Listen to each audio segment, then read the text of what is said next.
On this episode of Riding Tandem, It was in the middle of 2009 to 10 was the worst snowstorms we had in a long, long time. So it was just craziness. We hired people.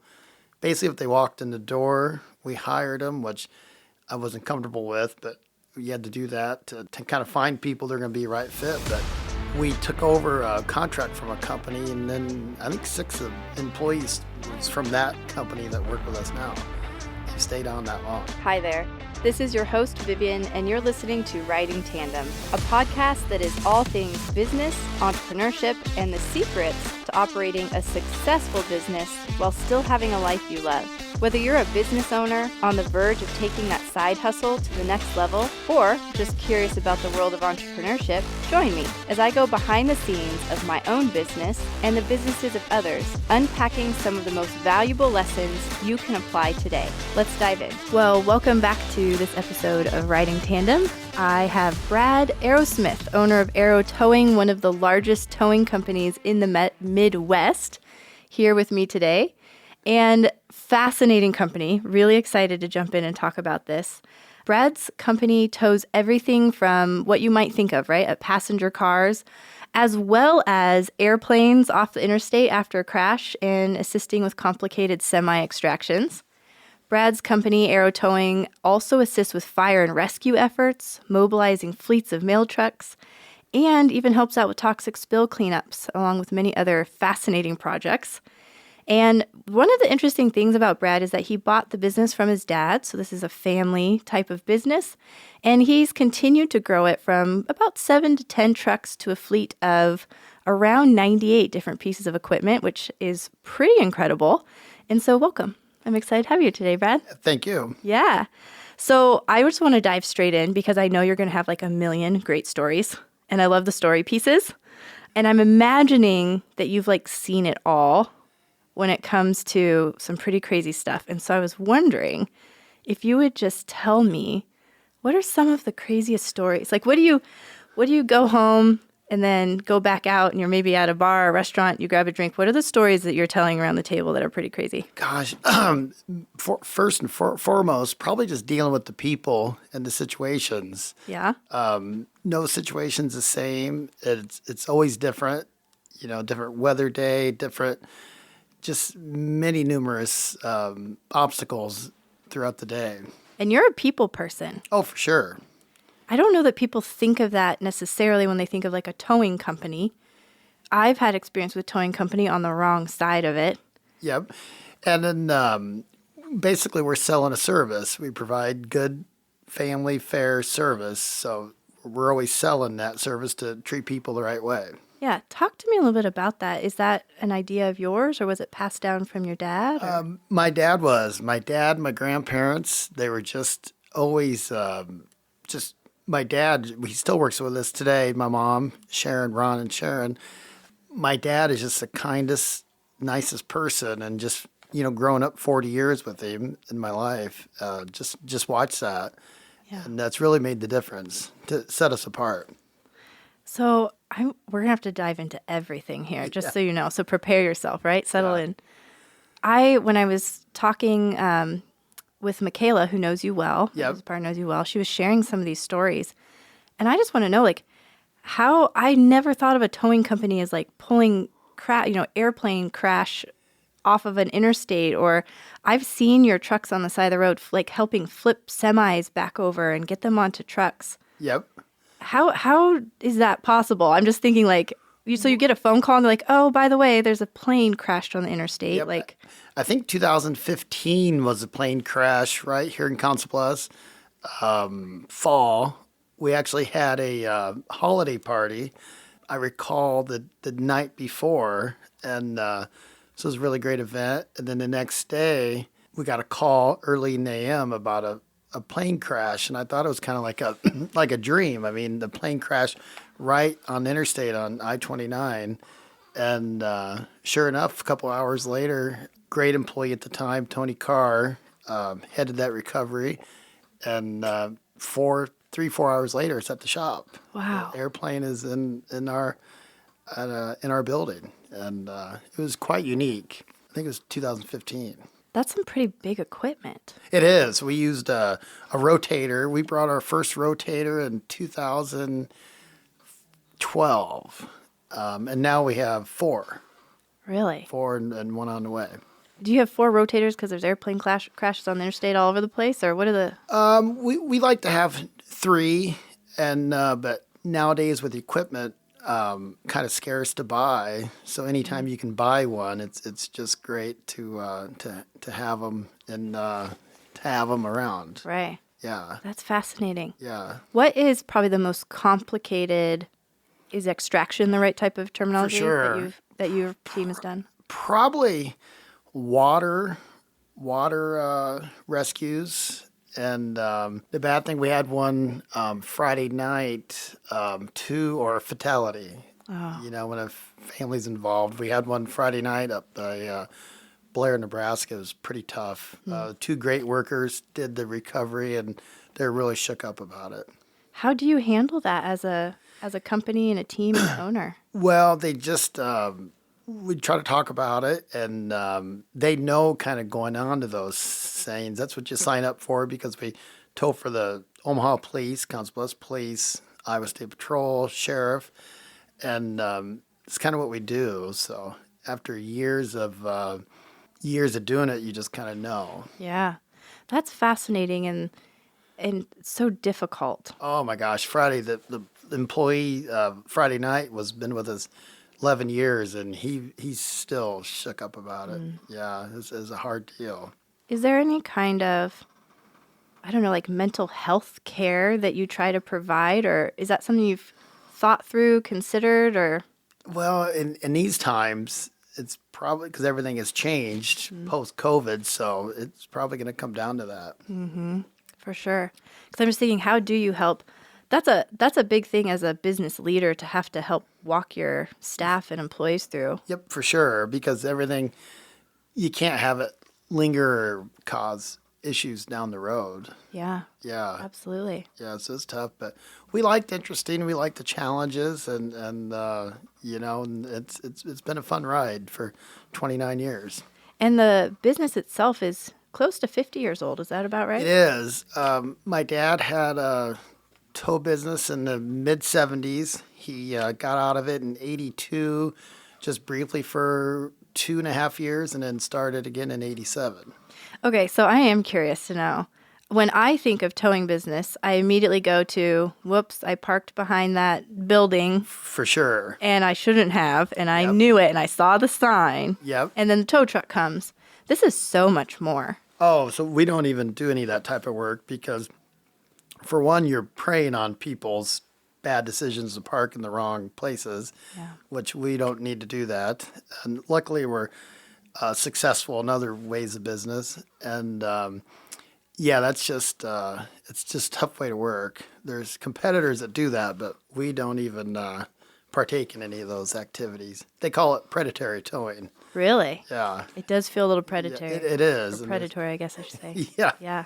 And there's TV shows on it. And the towing industry now has a great attention to it because of their shows on the Weather Channel and all the different avenues of TV now. There's a repost show. There's a weather show from Canada.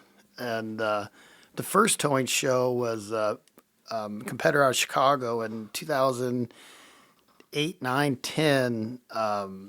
It was a great show. Really, as on the Speed Channel, really got to focus on the towing industry. They did a great job. So have you been approached yet to start a reality show? No, but Michaela always said it should be called As the Wheels Turns because we're so active with what we do with our team. I love that. Yeah, she made that up.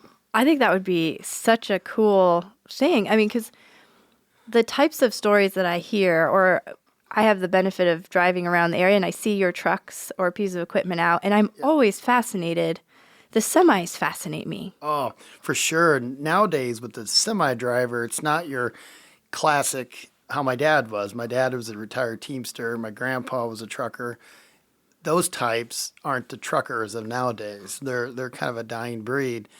The trucker now today is maybe from a different country, Okay. They're brought in. Maybe they're from Russia or they're from Afghanistan or Canada. A lot of Canadian truckers, and so you're dealing with that aspect. Right. Those accents, boy. Those Yeah, Canadian accents. yeah, and then truckers today. I love the industry, but they have their dogs, their wives, their whole lives in these trucks, Right. and the trucks break down now more because of the computers on them, the EPA regulations with the trucks, and it's really helped us grow the business. So, you started off by saying that some of the wild stories are because of the people, right? And that you're a people person. That's an interesting thing to think about. So let's say a semi, for example, it tips or is stuck somewhere. It's not just the equipment that needs extracted. You have a driver, Yep. at minimum, maybe a dog, Yep. maybe a wife or a spouse or a partner. Yep. I don't know. I don't know if anyone travels with their plants. I would be traveling with my plant. Definitely. I helped a lady probably 7 years ago. I helped her with her mattress. I did a semi swap out. I had to help her physically wrestle her mattress in her truck, and I should have videoed that. It was quite amusing on the side of the interstate ramp at midnight. And I tell my team, the heavy duty department, you're not just towing a semi, you're figuring out a situation. You got to be ahead of the people to figure out the best way to solve their problem. So do you find that you and your team, are they needing to offer resources on the spot there? Are you the first to arrive, or what does an extraction look like? Maybe walk Basically. me through it. Well, let's say the extraction, let's say we're on I-80 in the snow last week. So usually somebody be driving down the road in snow, they'll go off in the ditch. Usually a state trooper would come there first, or fire if someone was hurt. And then they, if it's snowing out, they call it a tow ban, so we can't go out there in the weather. So then the next day when it clears up, we'll go out. But usually law enforcement's the first on scene. Okay. Yeah. And then you go out there and then you find out insurance, is it drivable, and find out who, what, when, where, and that type of thing. Yeah. Have you, okay, so I'm thinking about these animals too. And now Yeah. I'm thinking the dogs, and I'm down this. So many trucks, again, they're hauling livestock. For sure. Yep. So are you helping collect cows off the side of the road? We have a funny story. Chief Justin James, back before he was fire chief here in Council Bluffs, probably '08, we had one on North 35th trailer full of cows, and the cows were running down I-29, and he came out. It was on a Sunday night, I recall, and we hired a local farmer with portable gates to corral these cows on the interstate. Fascinating. Yeah, to me, he still talks about it that night. Yeah, So you're really a problem solver too, for sure. because you're the one figuring this out, not necessarily the law enforcement on No, the scene. we're those days. We're the one-stop shop. So do you end up, you mentioned how you took home to your shop, I should Yeah. say. You pull into your shop this airplane. Do you Yep. ever have other strange things in your shop? I mean, do you get cows and dogs, or what's going on? We do, because we built great buildings. We're still building them. So we haul all sorts of things. We store them inside, which keeps us ahead of the competition. And law enforcement loves working our facilities because it's clean, really lit up, and all kinds of things over the years. We'll get locked, and we keep inside. Yeah. I think so many business owners are very interested, depending on their industries, but they're interested in how does a business go around gaining a contract with, say, a police department or with a city.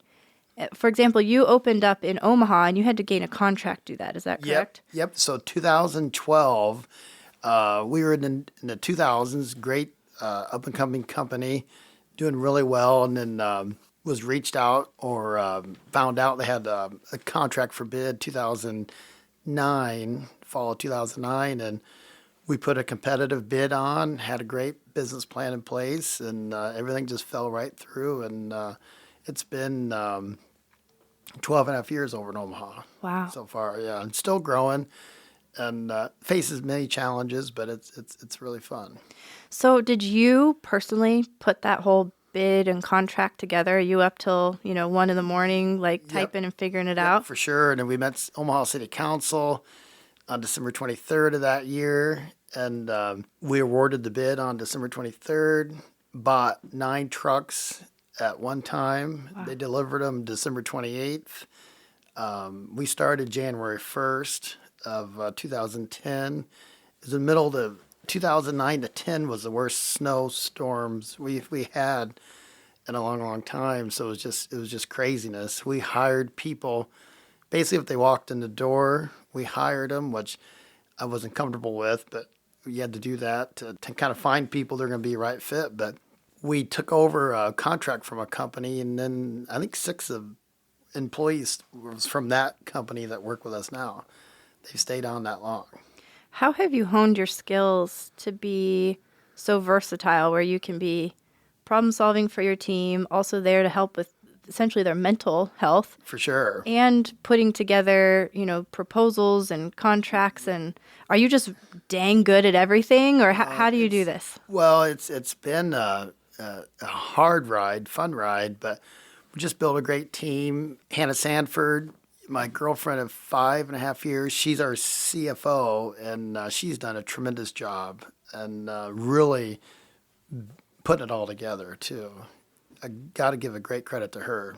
A huge part is bringing in that right team. Oh, and we're still building it. We're still trying to build it. Yeah. I know when I first started a company, people told me, and I did not do it right off the bat, make sure you have a good lawyer. Yep. Make sure you have your accountant. Yep. And that figured out. And then make sure that you're hiring in, the team, right? The right team around you. Did not have a lawyer, did not have an accountant, tried to figure out all this stuff, writing contracts literally by myself, Googling things. Mm-hmm. Not necessarily the best way to go about it.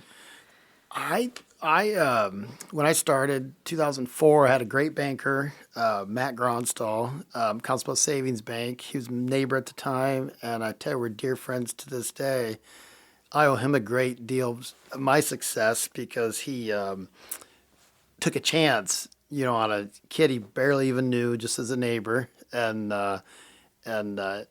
my dad had a great base to what I was purchasing. So for a business deal, it looked good, but still a gamble on anything. And just kind of build it from there. But I have so much to deal with great bankers, really gave us great success.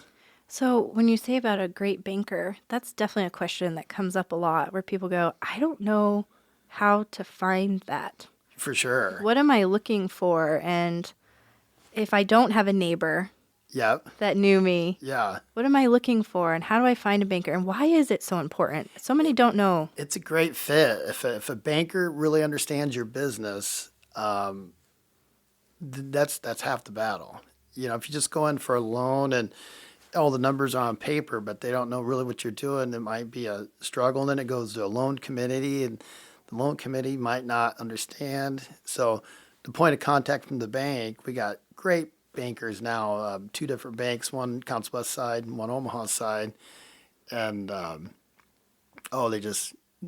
they know your business, know your needs, and makes it's really half the battle. How do you think somebody can get to know a banker, have a banker get to know their business? I think referral, because banks want to, I'm not a banker, but banks want to give loans, and that's how they make money. Right. So, I think it's a two-way street, and we've always been really honest, really loyal, where we could have bounced around from a percent here or there, higher or lower, and been one of those companies, but we've been loyal to our banking partners, and it's paid off. That's awesome. Yeah. Having that professional help. Oh, huge. And then accountants, we have the same accountants since 2004. Sometimes we differ in opinion, but when we were a small company, that's all we had. Now we have an in-house accountant that's really made us huge dividends for us, but when we were a small company, we had a nice accounting team, and then she did everything for us. I have to say I appreciate people handling those pieces of the business. Well, and with age, I've learned to hand stuff off, as opposed to a younger age where you thought you could do everything. it's just too much anymore. Yeah, for sure. Isn't that funny how we do that, though? For sure. I could do it all. I'm an accountant. I'm a lawyer. Yeah. I'm a business owner. I can even show out on site and solve all the world's problems. Hannah and Ashley, they don't even want me stepping foot in a bank nowadays because they do it all, and just those days are gone for me. Basically, to walk in a bank. How do you feel about that? Like thinking about it? I miss it because I love the seeing the bank people, and so yeah, I do miss it, but it's best for them to do their jobs and let me do mine. Yeah. My main forte is running the trucks, whether it's a semi, light duty, heavy duty construction equipment, just being out there selling the business. And customers love seeing an owner of a company this size in a truck getting dirty, and it makes a big difference. That's an interesting perspective, and I like that. How you, again, we're circling back around to that connection with the people. For sure. So huge. Yeah. So you mentioned when you went to Omaha, opened up the Arrow Towing of Omaha. You had to hire in some people very quickly. Yep. And you alluded to that's not always your style. What's your ideal hiring? Well, we like to read people. My gift is reading people. I've always hasn't been right on it. I've definitely been burned by ex-employees. But I try to get to know the people, know their strengths, weaknesses, and we're a big enough company we could use any type of great people. They could be a superstar, a Tom Brady quarterback, or we could use a 4-string guy that barely gets off the bench. But if it's nice and honest, we could use those people. Yeah. So we try to find them and find out their strengths, weaknesses, and then go the best foot forward from there. Are there any must-have like expertise, or do you feel like most everything's fairly trainable? It is trainable, and they have just videos, classes. When I started in 1994, I had a truck and 2 chains, no video. I had a bag cell phone that you put on the floorboard of the truck that you took it home in the bag at night and charged it, and we had nothing. And we started from just on-the-go training, and nowadays, I mean, we can get them ready for what they need to be. That's awesome. Yeah, our generation was, you just learn to know, and I'm even young. Most tow companies, successful around the country, they're 4th generations now. So their grandparents started in the 50s and 50s, 60s. So there's few of those companies out there that they really got advances. And so we just started really late to be this size. Has been a great run. That's awesome. I'm thinking about just the size of it and the scope. And I'd love to know, how do you explain what Arrow Towing does and is capable of? What are like the service categories that you tell people about? Yep, you bet. So we do, police tows, and then commercial, heavy duty trucks, Class A trucks. We do construction equipment moves, generators, etc. We do private tows for families. We started our business in the late 80s doing AAA. Those days, AAA was huge, only about the only roadside assistance available at the time. So a ton of AAA calls where you just went out, changed a flat tire for a customer or family, unlocked their keys. And was that Michaela? Yes, several times. And she says, she's like, it's just like, I need my own personal towing service. Yep, for sure.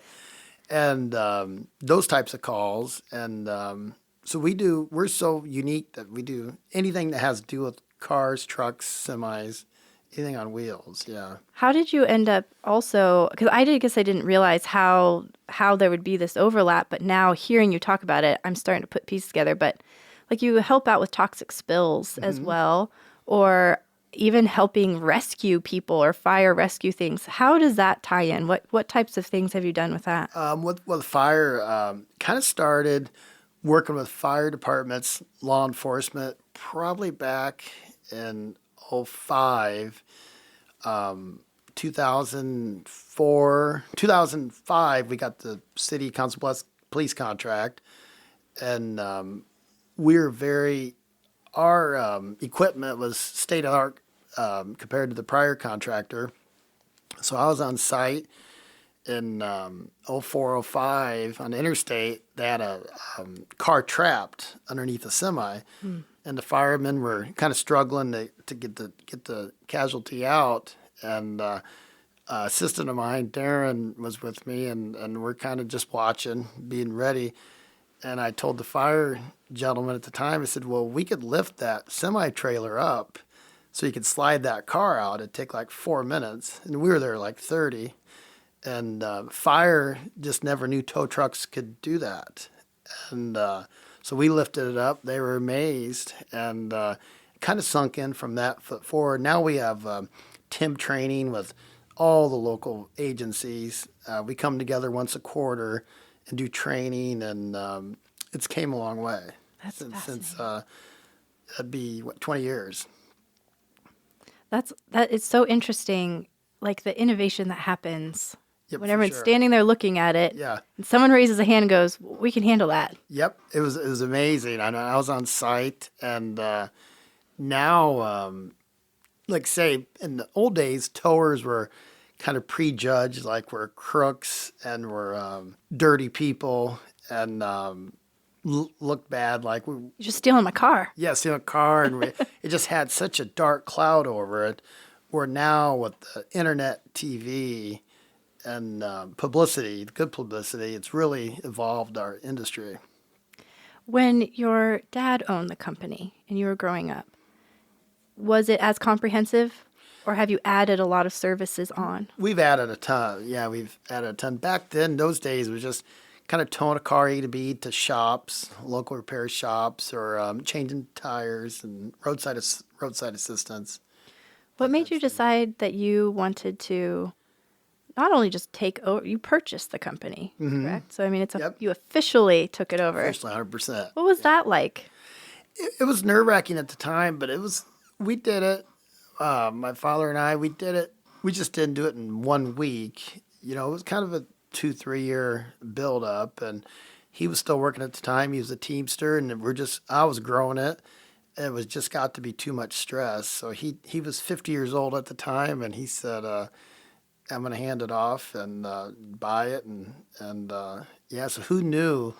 I didn't have no idea it grew. And in 2010, when I doubled in size, went to Omaha, I just never knew. You know, it was peaceful days before that. And we love the city of Omaha contract. It's just challenging with the people and the employees. Yeah. Like being able to hire and retain. I've never seen it so bad. I work weekends all day long in a truck. We're just so short-staffed. I mean, we pay Cadillac money, and just the younger generation getting them to work and buy into what we do is the biggest challenge. How are you trying to address that? I probably haven't cracked the nut yet, but Not quite. We're reaching out. We did reach out to local colleges and just farm communities, farm kids, just hard workers, and just trying to find just great people. just thinking about that, there's always the unexpected, right? Of I didn't expect that it was going to be so hard to hire and things. But as you look back over the entire course of your career with owning the company thus far, what has been most surprising or unexpected to you personally about owning and operating a business? I would say that the highs and the lows. I mean, I could walk up at they call them tow shows, conventions, very, very neat where towers around the country get together. I could walk up and buy $1 million truck in 2 minutes, and with ease. Nowadays, finding a staff of 10 people to hire is the biggest challenge. And I never thought back in 2004 that'd be the biggest challenge in 2023. Yeah. I just never could imagine that for this workforce to be so. And it's hard. We're out in the weather, nights, weekends. Families have sporting events now 7 days a week. I mean, my father, he's a great dad. He just didn't go to T-ball games. He was just always working. And that generation, that's what you had to do to to do. And nowadays, I think families are just geared different, where the mom, dad, everybody goes to the baseball game or whatnot, and it's a challenge in this business. And you're on top of the challenge of, I think a lot of business owners are echoing similar sentiments, whether it's from a restaurant or even accounting services and that. However, I think a unique piece, I would imagine, is you have to hire good quality people. They have to be very skilled. They've got to be able to work with people. And you're operating a 24/7, Yep. 365, right? Yeah. You don't take Christmas off or New Year's, or you're out with Santa Claus. Yeah. Have you ever pulled Santa Claus out of the snow? No, I've worked on many, many Christmases. Yeah. And What is that like to operate? Are you always on? Like, do you ever take a break? well, not really. Just in the we never, like I said, just growing up, we never really. If it was a holiday, you worked, and just what we brought up to be to know. And as you get older, as times change, you kind of take a step back. Is that holiday call important? Is that someone stranded, or can it wait? So we're better off nowadays. Is it really important and to go out on a Christmas or a Thanksgiving? And but if the police call or someone calls, you just gotta go. How do you juggle that with your team? Have you figured out a way that, I mean, is it always you? I know some owners, they go, I'm the owner, I'm going to take it for the team. Or have you figured out how to spread that out over the team so everyone's helping you lift that burden? In the younger days, in my early 30s, I worked a ton of Christmases by ourselves. When we were a small company in Iowa, gave the staff off, or mostly off, or work from home. But now with so many contracts, we still staff 24/7, and a lot of them request off or take turns or a seniority. And we have, great thing about us, we have workers that's been here 17, 18 years. Our average is 12 to 14. So those types of employees have been awesome. It's just getting the younger version to buy in and do what it takes to stick on. Kind of buy into our system and being honest, being family oriented, and doing the stuff the right way, being accountable. And that's, do you think, what does attract the folks that you do bring in, the younger? Are they attracted, the ones that you do get, because of that culture that you have? For sure, because like say, we just don't. I know we did it in 2010, just put someone in a truck, but we don't do it now. But yeah, it's just it's the single most hardest thing is just finding the good workers. Do you just give really awesome Christmas parties? We used to. Yeah, we used to. Last 2 years, we've just been so busy, and yeah, it's been tough. But we've had really, really great ones in the past. We love, like we did Sunday, a Super Bowl. We brought the staff that was working Super Bowl sandwiches, and we brought them. So we're always like doing something for the workers, even though they're there working, holidays, meals, and we appreciate the workers. Yeah. Without them, we wouldn't be successful how we are. It hits kind of close to home for me, thinking of just the holiday party. Michaela and I have owned our business together since 2019, but she owned her own business prior, and I owned my own. And she actually worked with me for a number of years, so we've intertwined for a while. And this year, just last week actually, we had our first Christmas company party that we actually went off site. Like in the past, we've had some of our contractors and great people who've worked with us, and we've done just a little something. We may bring in a little food but we've always wanted to be able to just really honor that team that we have. Yeah. And so we've done our best to do that, but as a small company and being very busy during, I think, the last year, we had to postpone it. We postponed it so many times we just didn't do it. Yeah. And it kind of broke my heart a little bit, and it seemed so silly until we did our Christmas party last week, and we actually invited, because we're a small team, so it was Michaela and I and our husbands, and then a gal who works with us, Jenny. Jenny is our rock star. Oh my goodness, she just holds us together. And so we invited her and her husband, and that's kind of our core team right now. It's fluctuated up and down over the years, but we went out and we had dinner, and We gave each of the husbands a card with a very small gift, but it was with the heart of we want to honor you and we want to honor each other and we need to stop and celebrate. And it was like way more emotional for me than I anticipated. I was like, yeah, we need to go out, we should have dinner and that kind of thing. But to be able to honor them by paying for it and to give a small gift. I mean, I wish we could write giant checks. We can't right now. But that small gift and then just recognizing that in our case, our spouses and husbands, they support us. For And that sure. helps support a business. Yeah. It was just emotional for me. Yeah. I didn't even realize. It's always really good to have those. And we're planning one this spring that's going to be really, really huge for the cities of Council Bluffs and Omaha.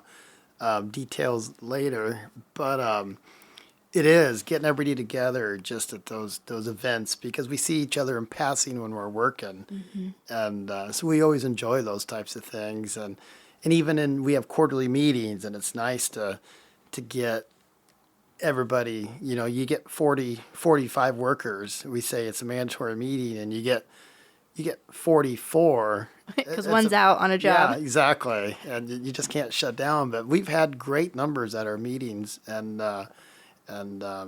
we want employees to care about where they work. And everything's challenging nowadays. You call it post-COVID, but it's challenging times. What about you personally? How do you, or do you ever? Maybe you're just always switched on. Do you take a break? Do you have time for yourself? Do you have hobbies you pursue, or you just literally, it's the business? Well, I was snow skiing. I'm an avid skier. And I was snow skiing last week in Breckenridge, but I still had my cell phone, and I still check in.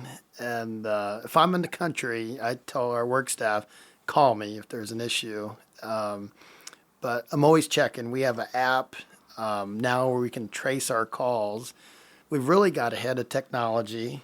We're set us really aside from our competition with our technology of our software, so I can keep track wherever I'm at. So which is really nice. Double-edged sword there. Yeah, it's kind of like, I don't want to say bad words. It's kind of like a drug. You get it in you, and you're always searching for to be better, to be the best. Yeah. And Is that one of the things you like about operating a business? I definitely do. We're so blessed. We have great property, and we've done City Council Bluffs. We started 2004, purchased the property from my dad, little old gas station, and now we own 7 square blocks.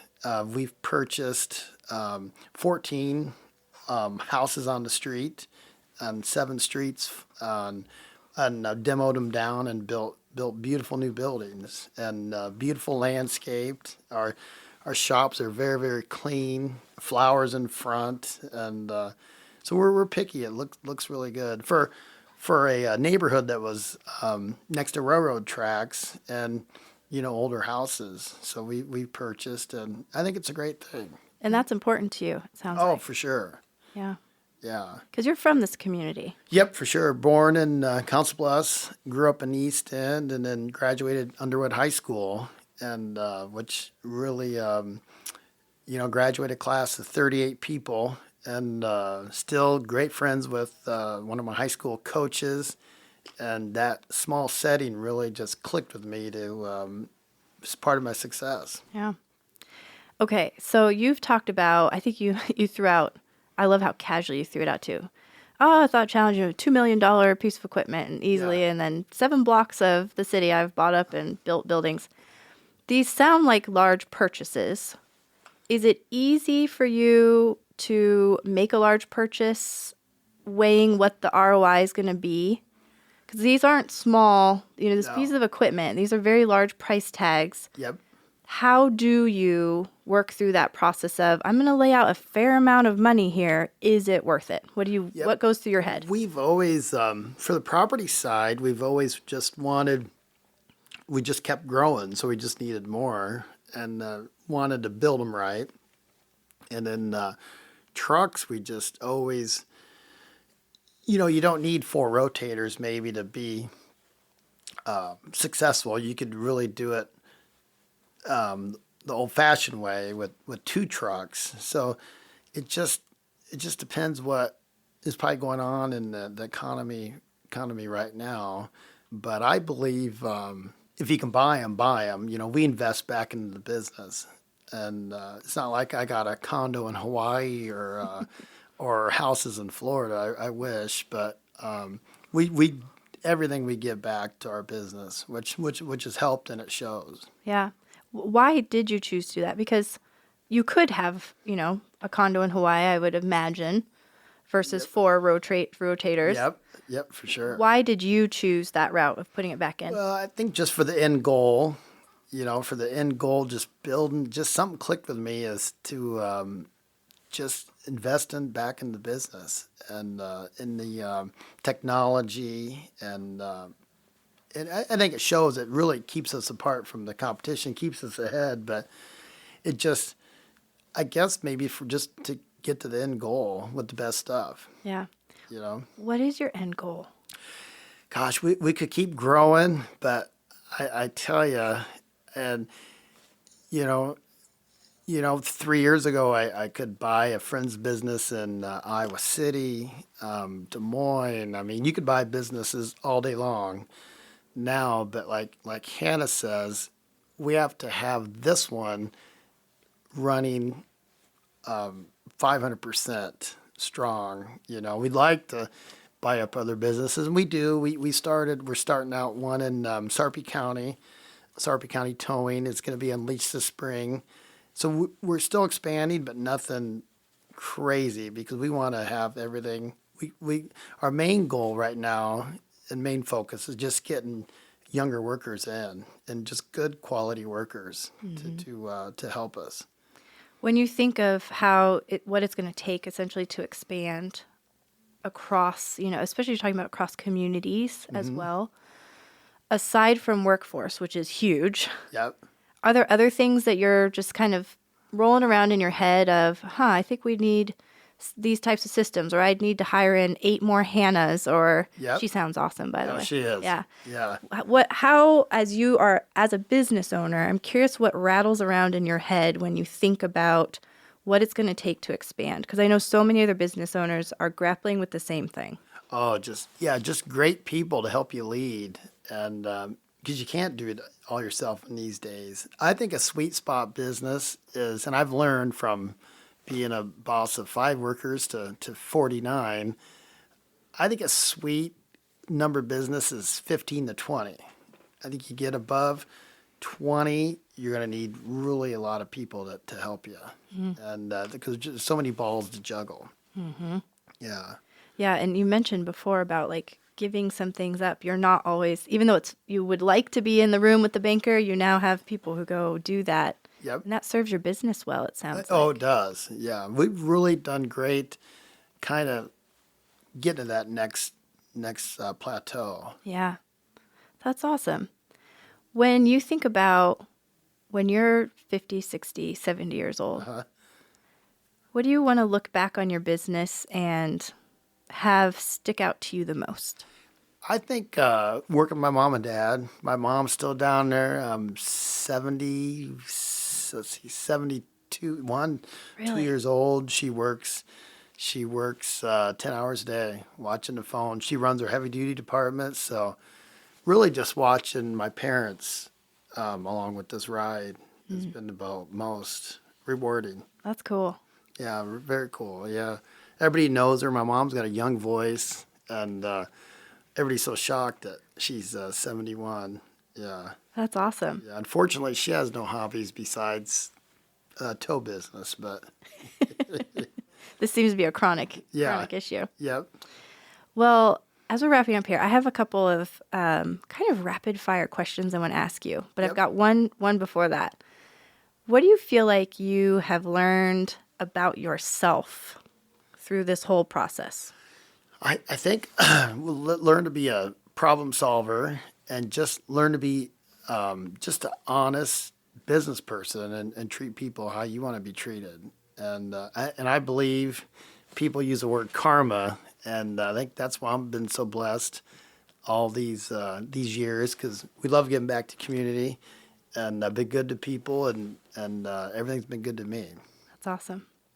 Okay, you ready for these? Yeah. All right. This is the first I think I've got to try these out. So Okay. we're testing out here. Yeah. What would you say is the biggest misconception about owning a business? Everyone thinks it's an easy piece of cake. You're a millionaire having an easy life. I'm with you. Yeah. What is a important piece of advice you've been given and you've actually applied to your business? I think be honest and treat people how you want to be treated. Yeah. Is that from your dad? It is, yes. Yeah, that's cool. Yeah. I love that they're still involved in your business. Oh, it is. Yeah. Their business, your business, Yep. I guess, together. Oh, we've grown it all together.